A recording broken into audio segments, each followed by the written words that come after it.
숙녀라는 이름의 굴욕 플레이어. 박상수 시집 숙녀의 기분. 레이디스 앤드 젠틀맨 노노. 이 시집의 숙녀는 그 레이디가 아니다. 이 숙녀의 곁에는 트레디, 트레디셔널한 신사도 시크한 젠틀맨도 없으니 말이다.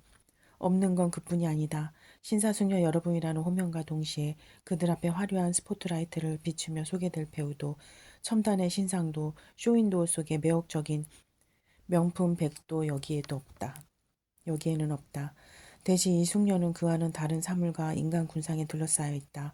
바깥이 보이지 않는 창문, 엄마에게 버려져 저녁에나 나갈 수 있는 어두운 학원, 교실과 24시간 열람실, 혼자 가지고 노는 공깃돌, 냄새나는 기숙사, 이불, 비 맞은 길고양이 털냄새와 한 줄 김밥, 쓰레기통에서 주운 물수건 같은 것들 말이다. 그러므로 그녀의 곁을 고상 교실의 구원자처럼 보이는 교생과 취업 재수생 남친, 연구실이 없는 교양 수업 강사, 월급날을 알람 맞추듯 알고 문자하는 후배, 편입생을 왕따시키는 아이들이 에스코트하고 있다고 해서 놀랄 일은 없을 것이다. 첫 시집 후르츠 캔디버스 천년의 시작 2006에서 씁쓸한 캔디를 빨던 박상수의 그 아이들은 어언 7년 만에 숙녀가 되었으나 그들은 여전히 굴욕의 런웨이를 걷고 있다. 그녀의 젠틀맨과 굴욕이라는 근본 기분. 이제부터 차차 이야기하겠지만 당연하게도 숙녀의 기분은 이 시집에서 단지 개인적이고 심리적인 차원의 어떤 것을 지시하지 않는다. 이 기분은 주인공들이 겪는 세계 경험의 표면이자 이면이다. 그것이 삶의 경험에 대한 그녀들의 즉각적인 반응 형식이자 그 반응이 우리 시대의 삶의 실체를 암시하는 어떤 그림자를 거느리고 있으므로 이 시집에서 이 기분은 그녀들과 교제하고 있는 젠틀맨, 이 젠틀맨이 여자일 경우도 적지 않다와 관계에서 발생하는데 그 풍경은 대개 이렇게 가볍고 희극적이다. 좀 가, 냄새 나니까 좀 가. 내 침대에 들어가서는 자는 척하고 있구나. 그렇게도 입지 말라는 늘어난 면티를 입고서 굴욕 플레이가 더는 싫어서 너를 만났지. 스쿨버스에 캐리어 올려줄 사람이 없어서 너를 만났어. 일주일 전부터 너에게 들려주고 싶었던 이야기. 기어이 마구 해버렸다. 넌 이불 밑에서 번민강처럼 중얼거렸지. 내가 시험 떨어졌다고 이러는 거니? 한 번 더 떨어져서 5번 채워. 그 다음엔 어디 국토 대장정 같은 데라도 갔다 와. 거기 가면 울면서 어른이 된대. 그러지 말랬지. 그런 마이너스 사고방식. 갑자기 뛰쳐나와 내가 나를 안아버렸다. 내 머리카락에 코를 파묻고 훌쩍였어. 나도 몰래 스르르 가랑이가 벌어졌지만 딱 1분만 키스해 주었지. 그리고 떨쳐냈다. 책상에 교정기를 이빨에 끼우고 너를 내려다봤어. 때릴 거야. 때려버릴 거야. 고개를 흔들다가 이번 방학이 끝날 때까지만 참기로 했어. 기숙사 커플 부분. 숙녀는 그녀의 젠틀맨을 영입한다. 그러나 그는 유니크하지도 댄디하지도 않다. 그는 그녀가 그렇게도 입지 말라는 늘어난 면티를 입고 있으면 냄새가 난다. 그는 시험에 4번이나 미끄러진 취업 재수생이다. 숙녀에게 그런 젠틀맨의 영입이 전적인 자의일 리가 없다. 하지만 그걸 타의에 의한 것이라고 하기도 어렵다. 그녀가 굴욕 플레이가 더는 싫어서 그를 선택했으므로 이 이유는 눈여겨볼 필요가 있다.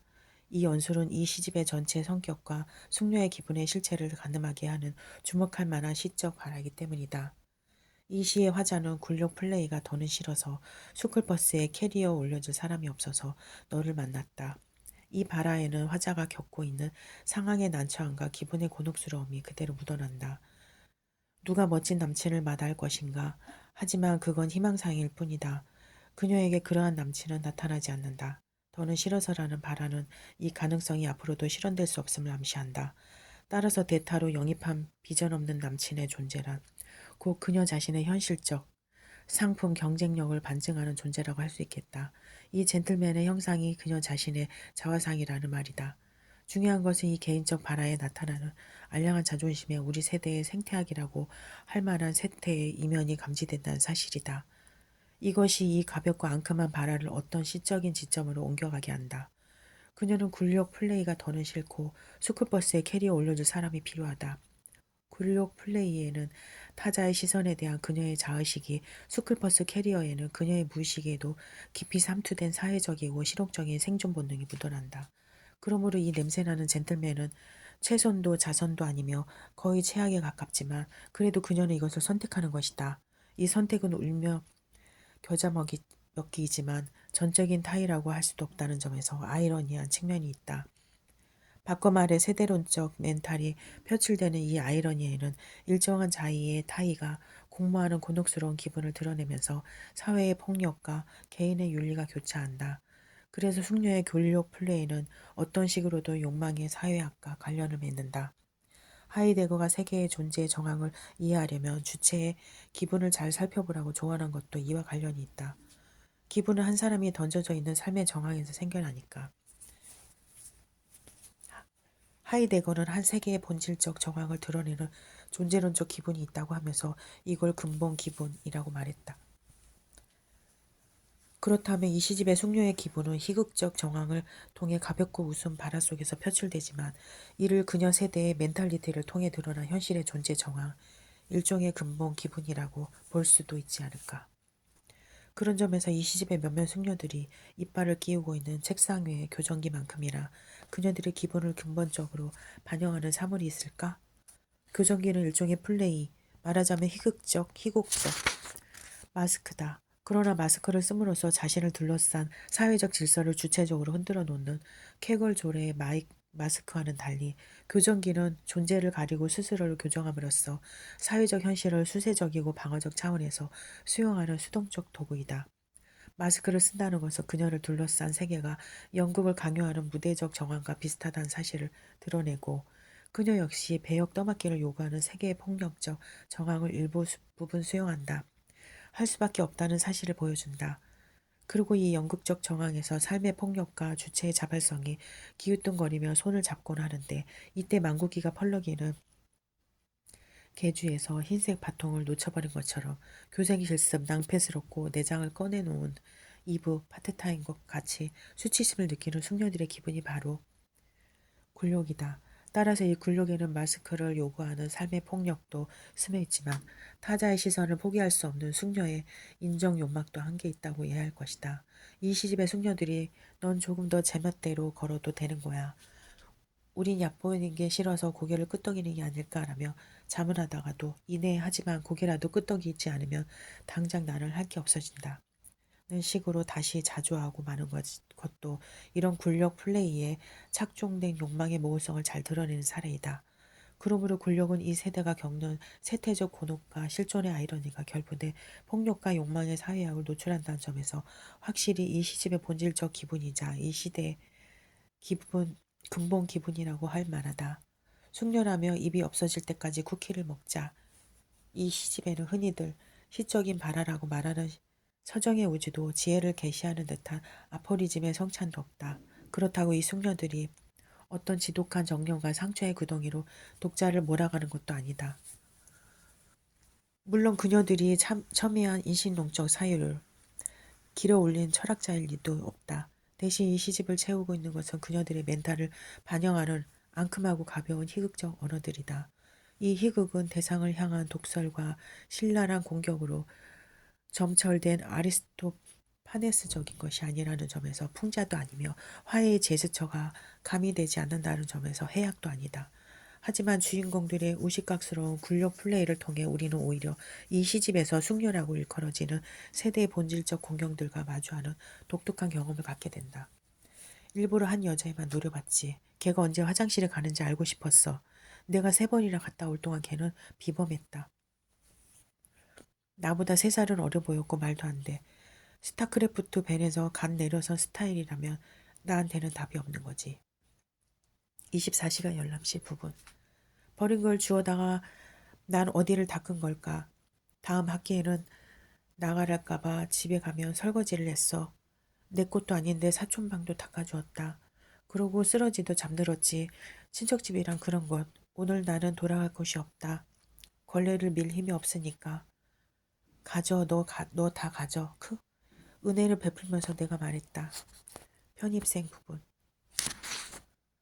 몇 번의 수술 뒤에 제이 선배는 치아 교정을 벌였어요. 실패가 사람을 만든다면 선배는 지금쯤 사람이어야 할 텐데 죽어가는 잇몸을 내보이기 싫어서 입이 없어질 때까지 쿠키를 먹자 토하고 또 먹으면 돼.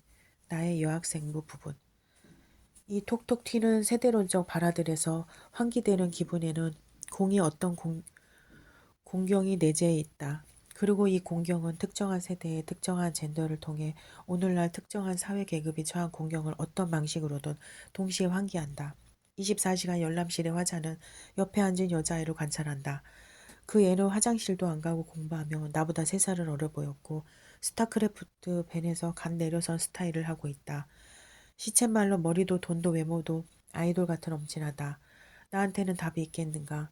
나는 한 여자애에게 게임이 될 리 없는 것이다. 다음 학기에는 나가랄까봐 집에 가면 설거지를 하고 내 것도 아닌데 사촌방도 닦아주는 더부살이 신세는 여기에도 저기에도 끼지 못하고 움찔대는 편입생 신세를 암시한다.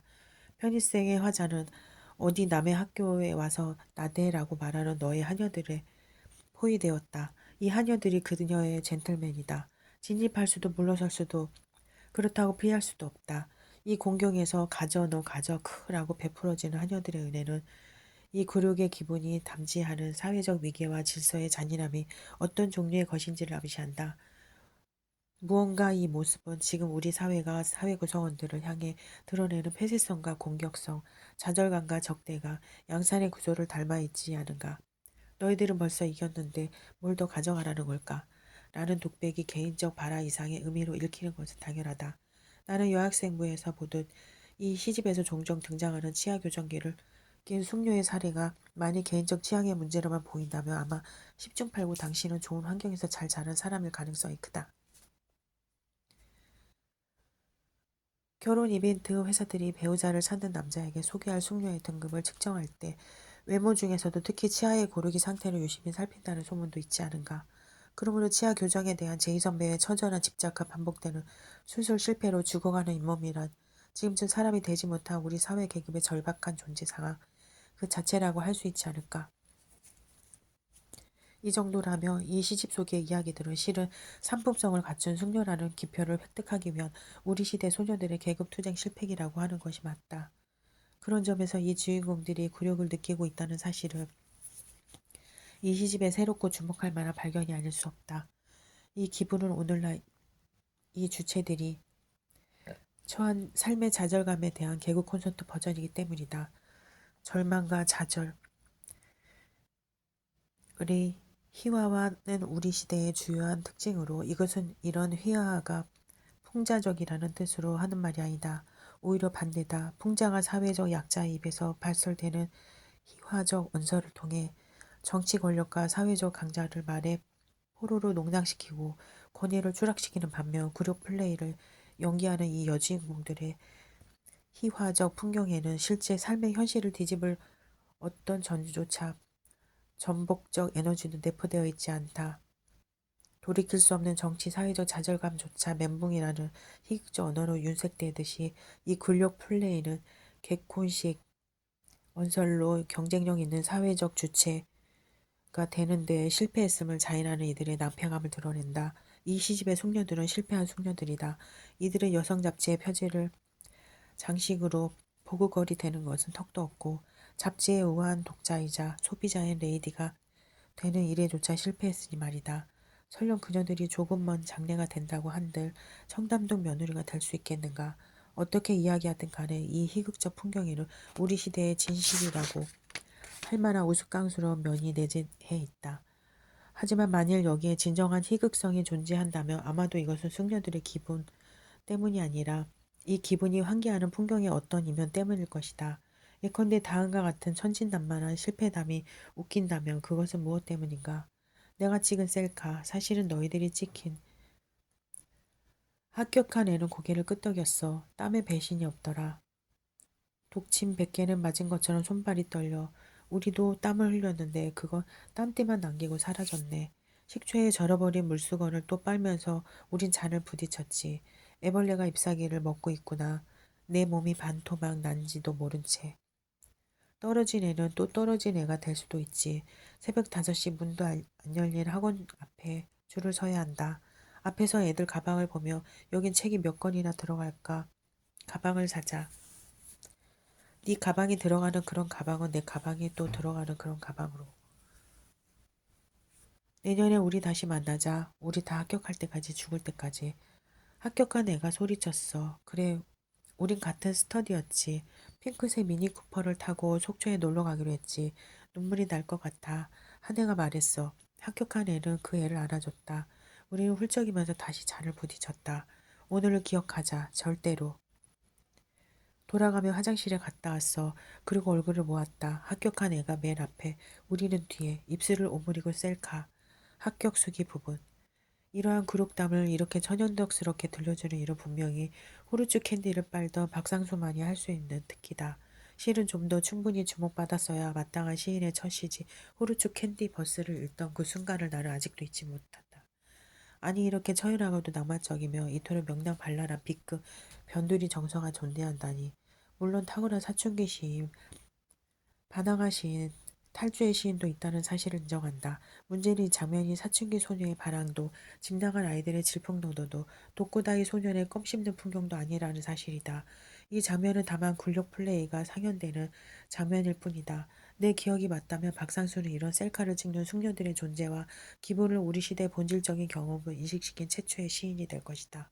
1차적으로 이 셀카 플레이는 이 또래의 존재 상황을 드러내지만 이는 우리 시대 모두의 본질적 경험으로 이해할 만한 소지는 충분하니까 땀에 배신이 없더라는 말은 전통적인 잠언, 예를 들자면 콩 심은데 콩나고와 같은 상식적 경험 세계를 반영하는 속류지에 속하지만 이 말은 독침 100개는 맞은 것처럼 손발이 떨려 우리도 땀을 흘렸는데 그건 땀띠만 남기고 사라졌음을 체험한 숙녀에게는 믿을 수 없는 말일 수밖에 없다.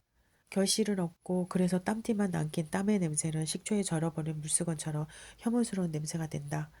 합격한 숙녀와 불합격한 숙녀의 대비는 일단 우스꽝스러움을 유발하지만 여기서 레이디가 되지 못한 숙녀의 땀만큼이나 진정으로 희화화되는 것은 노동의 윤리를 믿으라고 가르치는 전통적 격언과 속류 도덕의 세계 전체이다.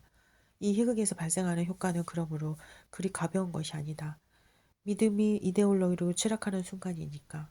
개코는 실은 TV 속에 있는 것이 아니라 우리 삶 자체였다는 사실이 확인되는 순간이니까 말이다. 아이러니한 것은 이 추락을 몸으로 체험한 주체들이야말로 다른 주체들에 비해 조금 더 삶의 실체에 다가서게 된다는 사실이다. 제 몸이 반토막이 났다는 사실에 대한 시각은 이런 추락의 경험 이후에나 일어날 수 있는 일이지 않은가. 이제 그녀는 내일은 내일의 태양이 떠오를 거야 라고 스칼렛의 대사를 책갈피로 꽂고 다니는 큐트 샤라랑 하늘 레이디가 되는 대신에 떨어진 애는 또 떨어진 애가 될 수도 있지라는 자기 성찰적 대사를 품은 실패한 캔디가 된다. 그렇다 하더라도 이러한 자각의 주체의 삶을 현실적인 차원에서 바꿔놓을 수 없음은 물론이다. 그녀는 거듭하여 굴욕 플레이를 떠맡은 주인공이 될 수밖에 없다. 그녀는 레이디가 되는데 불합격했으므로 사진을 찍기 위해 그녀들은 얼굴을 모은다. 합격한 애가 맨 앞에, 우리는 뒤에. 이것이 그녀가 찍은 우리 세대의 셀카다. 문제는 이 셀카가 항상 그녀 자신의 굴욕 플레이만을 찍는 것은 아니라는 사실이다. 가끔은 너희들도 찍힐 때가 있다. 경영론 교수님이 모르는 너희들과 붙여준 것은 내 사업을 하려면 온갖 고객들을 다 만나봐야 한다는 뜻. 우측 통행하라고 하면 우측으로 가면 된다. 조별과제 부분. 답이 없을 거라고 생각했으면서도 어째서 한 번 더 믿어보는 걸까? 횡단보도를 건너다가 치워 죽을 수도 있겠지만 그렇지 않을 거라고 믿으니까 모두를 건너가겠죠. 선생님은 숨이 막혀서 자주 창밖을 내다보았죠. 그건 내가 아무것도 하지 않는 것으로 살아가고 있었을 때. 쉽게 질리는 스타일 부분. 머리칼을 귀 뒤로 넘기고 부드럽게 나를 꾸민다. 너희들의 공놀이는 그칠 줄 모르고 호루라기 소리에 맞추어 열심히 제자리로 돌아가는 너희들. 헛발질에 웃어대는 모양들이라니. 사춘기 부분. 내내 눈 감았던 사람들이 박수를 치네요. 우리 학원 참으로 마이너한 에너지다. 시상식 모드 부분. 끝이 좋으면 다 좋은 것이니까 더욱 구하자. 굳이 활동을 하러 교회에 갔어요 부분. 나와 데뷔되는 너희들 진정한 레이디스 앤 젠틀맨이 우연히 찍힌 풍경이다. 그런데 좀 이상하지 않은가? 우측 통행하라고 하며 우측으로 가는 너희들. 횡단보도를 건너다가 치워 죽을 수도 있겠지만 그렇지 않을 거라고 믿으니까 모두를 건너가는 너희들. 호루라기 소리에 맞춰 열심히 제자리에 돌아가는 너희들은 헛발질에 행복하게 웃어대며 내내 눈 감았던 사람들이 박수를 치니 말이다. 너희들이 떠받드는 인생 신조는 끝이 좋으면 다 좋은 것이라는 믿음. 밟아주래라는 가훈과 여기다 사람을 버리는 인간 경영론, 참으로 마이너한 에너지이지만 셀카의 맨 앞에서 메이저가 된 너희들이 그걸 알 리 없다. 그렇다면 독자인 당신에게 묻자. 숙녀와 레이디 너희들 중 진정 누가 더 굴욕적인가? 박상수의 숙녀들이 이 절박한 무대에서 사실은 아무 맛도 모르고 취미도 없이 웃는 눈썹을 그리며 삶의 폭력과 주체의 욕망이 착종돼 모호한 굴욕 플레이어를 연기한다고 하더라도 다음과 같은 면을 드러내는 주체의 순간이 있다는 사실은 그래서 의미심장하다. 창밖의 세계를 궁금하지 않아. 늘 혼자서 공깃돌을 손등에 올리는 아이. 너희들에게 조금씩 웃음을 나눠주면 쇼켓에 손가락 집어넣은 아이들처럼 너희들은 빛나겠지만 어째서 나는 파괴에 대해서 생각하는 것일까?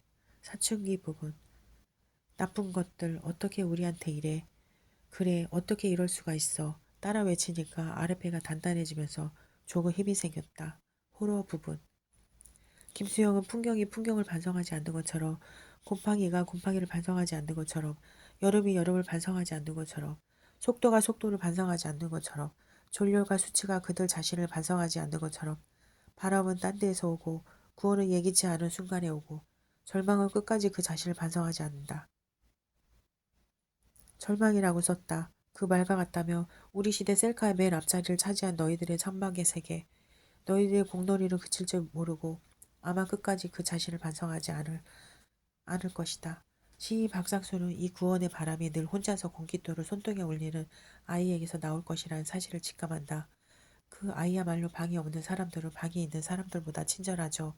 영혼이 비릿하게 젖어 있다는 사실을 알고 있으니까. 사람들은 뭐랄까 시시해 크기만 하고 시시해 하다는 비밀도 그 애는 알고 있으니까. 그 아이는 어떤 파괴의 순간을 떠올리곤 한다. 하지만 이 방식은 의외로 소박한 몸짓에서 비롯된다. 나쁜 것들. 어떻게 우리한테 이래. 따라 외치니까 아랫배가 단단해지면서 조금 힘이 생기는 바로 그 순간. 그것은 일종의 오래 가라앉았다가 수면 위로 떠오른 양철 로봇이 이 세계의 균열을 증명하는 순간들. 정글 같은 런웨이에 규칙을 따르는 따위는 모르는 너의 어쩔 수 없는 무지와 공산주의 같은 혀끝을 가진 이들만이 시작할 수 있는 것처럼 있는 어떤 거절의 순간들이다. 그런 방식으로 네이디가 되지 못한 그녀들은 모여서 상상도 할 수 없는 세미나를 시작할 수 있다. 희극적 세계는 희극적 언설을 필요로 한다. 아니 희극적 언설의 형식을 통해서만이 점잖은 얼굴이 실은 교정기를 낀 마스크였다는 사실이 드러난 세계가 있다. 이런 세계에서 희극적 언설은 말 자체의 몰락과 가치 추락의 수모를 자진해서 감당하는 방식으로 삶의 이율 배반과 실패를 연기하고 폭로한다. 이 희극적 언설은 스스로 희극적 세계의 실상을 연기하는 피에러가 됨으로써 서정의 진정성과 서사적 진리가 해체된 세계에서 시적인 말의 또 다른 존재 형식을 감내할 수밖에 없다. 삶의 실상이 말의 논리를 배반하는 세계에서 말의 논리로 삶의 실상을 드러내려는 시인이 그 자신의 말을 비틀고 낮춰 B급이 되려는 교육지책을 이해하지 못할 일이 무엇인가. 그러므로 이 말의 풍경을 알레고리의 일종이라고 해석하는 것은 이 시집이 우리 시대에 던진 돌직구를 가장 비겁하게 폄하하는 방식이다. 이 시집은 그냥 우리 시대의 쌩얼이다. 그러니 쿨하게 인정하자. 이 굴욕의 기분이 숙녀의 것이 아니라 실은 우리의 것이라는 사실을. 박상수, 숙녀의 기분, 문학동네 2013. 감각 사회학으로 그린 모딜리아니의 초상, 김진여 시집, 양들의 사회학. 계속 길어지는 목과 캄캄한 터널. 하나의 이미지가 하나의 문장이 될 수 있을까? 하나의 그림이 한 권의 시집이 될 수 있을까? 우리는 그림과 말이 일대일로 조용하는 유명한 철학적 기획의 한 사례에 대해서 알고 있다. 정교한 논리적 인공 언어 체계가 세계의 그림처럼 정확히 묘사하는 비트젠슈타인의 언어적 기획 말이다. 나중에 철학자 스스로 오류를 인정했다 하더라도 이런 종류의 철학적 실패담은 그 기획의 대담성으로 우리를 놀라게 한다. 또한 실패담 자체로 하나의 가능성이 된다. 그것은 관념으로 세운 바벨탑이다. 사람들은 바벨탑의 에피소드에서 세상의 언어가 신의 노여움을 혼돈의 바닷속으로 빠져버렸다는 사실에 초점을 맞추곤 한다. 하지만 여기에서 실패의 문제는 부차적인 것이다. 중요한 것은 땅과 하늘의 거리를 좁힐 수도 있는 무모한 말의 기획이 가능하다는 발견 그 자체에 있다. 시라면 어떨까? 그것은 사변적 언어가 아니라 이미지, 언어를 통해 무모한 기획에 동참한다. 설명하기 전에 보여준다는 점에서 언어는 그 자체로 그림이다. 엄격한 의미에서 시적 언어는 드러난다. 이미지 언어는 무엇을 드러내는가? 이미지 언어는 무엇을 보는가? 김진여의 시집 양들의 사회학은 사변적 언어가 설령 바벨탑을 쌓았는데 성공했다 하더라도 그래야 하늘로 올라가서 지상을 내려다보는 시선의 특권을 지녔다 하더라도 이런 것들은 볼 수 없었음이라는 야심으로 가득하다. 이 야심은 무겁기보다는 어떤 공상적 유쾌함, 가벼운 웃음 사물에 꽂힌 아이의 반짝이는 감성과 호기심 어린 직관들로 채워져 있다. 이 시적 시선은 전등한 시선도 획득하지 못하는 시선의 사각, 시집의 표현에 따르면 사시가 어디에서 연유한지를 포착한다. 흥미롭게도 그것은 우리 자신의 신체다. 이 시집의 이미지 언어는 어떤 초상화 궁극적으로는 세계의 자아상이 될 신체의 부분들을 포착하는 데 각별한 관심을 갖는다. 그것은 냉철하고 정교한 객관적 시선이 움켜질 수 없는 우리 자신의 그림자이고 세계의 배우이며 시간의 기미이다. 몸이 계속 자란다면 액자의 바깥을 볼 수 있겠지. 눈동자가 없어도 밤을 아름답다고 말할 수 있어. 웃는 입이 없어 조용해진 세계에서 얼굴과 얼굴의 간격. 목이 계속 자란다면 무너질 수 있겠지. 붉은 흙더미처럼 나의 얼굴이 긴 목 위에서 빗물에 쓸려나가네. 꼿꼿하게 앉아서 갸우뚱하게. 모델리 아니에요. 화첩 전문. 목이 계속 자라는 얼굴을 주인공으로 한 이 화첩은 시인에 의해 유명한 화가 모딜리아니의 것이라고 명명된다. 하지만 꿋꿋하게 앉아 있으나 갸우뚱하게 기운 이 얼굴은 나의 얼굴이다. 모딜리아니가 그린 한 초상화는 화자의 자아상이기도 한 것이다. 왜 이 초상의 얼굴은 갸우뚱한가? 목이 계속 자라기 때문이다. 이것은 초상의 표정인 동시에 자화상의 태도이기도 하다. 목이 계속 자란다면 액자의 바깥을 볼 수 있으리라. 계속 자라는 목의 욕망은 액자의 바깥을 보려는 욕망이다. 액자라는 프레임에서 보면 그것은 액자의 바깥으로 사라진 얼굴이다. 얼굴과 얼굴의 간격은 이런 점에서 이중적 의미를 띈다. 자라는 목의 관점에서 얼굴의 간격은 이점 위치를 기준으로 계속 바뀐다. 동시에 얼굴과 얼굴의 간격은 액자 세계의 여러 얼굴에서 점점 더 벌어진다. 어쨌든 바깥을 향하는 일은 얼굴의 동일성으로부터 간격을 두어야만 한다. 그러나 이것은 위태로운 일이기도 하다. 목이 계속 자란다면 무너질 수 있겠지라는 독백은 이 간극이 액자 프레임 바깥으로 나아가고 사라지는 일과 관련되며 액자 세계 안에서 긴 목에서 빗물을 쓸려 나가는 일일 수도 있다는 얼굴의 위기감을 반영한다. 늘 바깥을 향하는 이 시선은 액자의 안에 대해서는 갸우뚱하다. 아마 액자 속 타인들은 얼굴도 이 긴 목의 얼굴에 대해 갸우뚱하리라. 하지만 아이의 호기심도 예술가의 욕망도 철학자의 탐구도 모두 이 갸우뚱한 목과 얼굴에 내포된 가능성이다. 모딜리아니의 초상이 발산하는 매혹은 어디에서 비롯되는가? 액자 속의 얼굴이 눈동자가 없어도 밤을 아름답다고 말할 수 있는 능력을 드러내기 때문이다. 왜 눈동자가 없는가? 이 얼굴들의 시선이 상투적인 아니라 이미 액자의 바깥을 보고 있기 때문이다. 바깥이나 밤이나 액자 내부의 안전지대, 기지의 세계는 아니다. 그것은 쓸려나가는 붉은 흙더미처럼 위태로운 얼굴이 감지할 수 있는 영역이 아닌가. 그러므로 갸우뚱을 이 시집이 취하는 목의 포즈이자 얼굴의 표정이라 부르자. 가만히 보면 잘 익은 빵처럼 부풀고 따뜻한데 바람이 불어나온다. 노래가 흘러나온다. 철학도 종교도 없이 흔들리지 않고. 실패한 혁명처럼 떠올라 캄캄한 터널이야. 비도 눈도 없는 기후인 거야. 폐가였다. 거짓말이었다. 거기에 뿌리 없이 솟아올라 추방당한 것처럼 기도하는 손처럼 가만히 보면 화라산처럼 뜨거운 불기둥이 쏟아져 나올 것 같은데 눈물이 흘러나온다. 웃음이 터져 나온다. 코끝의 감정 전문 계속 자라는 목이 받치고 있는 갸우뚱한 얼굴이 있고 얼굴의 한가운데 캄캄한 터널이 있다. 왜 이 터널은 거기에 있는가? 늘 보아온 얼굴 한가운데 사물이 뿌리 없이 근거 없이 솟아올라 있는 터널로 느닷없이 주목될 때 이 사물은 평소 보아오던 그 사물이 아니라 이미지가 된다. 이미지는 사물의 단순한 외양이 아니다. 이미지는 사물과 그 사물에 달라붙은 오래되고 익숙한 관념을 분리시킨다. 그럼으로써 이미지는 사물의 중핵과 배후를 암시적으로 드러내는 다른 것이 된다. 이미지는 일상적 시선에 기초한 사물의 존재, 집안을 함몰시키면서 그 주위의 깊은 웅덩이를 판다. 이미지는 그래서 존재의 물음과 유사한 방식으로 나타난다. 하지만 이러한 식의 이미지 물음은 우리는 왜 하필 여기에 이렇게 존재할 수밖에 없는가? 라는 잘 알려진 철학적 물음과는 다른 차원을 개방한다. 잘 익은 빵처럼 부풀고 따뜻한데 바람이 불어나오고 노래가 흘러나온다고 할 때 깜깜한 터널의 내부는 보이지 않는다. 철학도 종교도 보이지 않기는 마찬가지이다. 실패한 현명처럼 형이상학과 인연과 관념의 좌절을 확인하게 하는 기이한 사물이 바로 코다. 캄캄한 터널은 추방과 기도, 눈물과 웃음의 극단적 대립을 포함하면서 사물에 대한 관념적 규정을 무의로 돌려버린다.